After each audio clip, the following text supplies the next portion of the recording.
যেই ব্যক্তি রাতের বেলা এই দোয়াকে 3 বার পরে ঘুমিয়ে যাবে, আল্লাহর নবী বিশ্বনবী সাল্লাল্লাহু আলাইহি ওয়াসাল্লাম বলেন, সকাল বেলা যখন আল্লাহ তাআলার বান্দা ফজরের নামাজের মাঝে যখন উঠবে, আল্লাহ নবী বলেন রাতের বেলা এশার নামাজ পড়ার পরে, খাবার খাওয়ার পরে আল্লাহর বান্দা যদি এই দোয়াটা 3 বার পড়তে পারে, তাহলে আল্লাহ পাক রব্বুল আলামিন সকাল বেলা ঘুম থেকে ওঠার আগে আগে আমার আল্লাহ তাকে নিষ্পাপ মাসুম বাচ্চার মতো আমার আল্লাহ পবিত্র বানায়া দেই।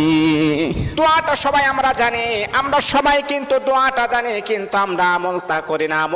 দোয়াটা হলো আস্তাগফিরুল্লাহাল্লাযী লা ইলাহা ইল্লা হুয়াল হাইয়ুল কাইয়্যুম ওয়া আতুবু ইলাইহি লা হাওলা ওয়ালা কুওয়াতা ইল্লা বিল্লাহিল আলিয়্যিল আযীম।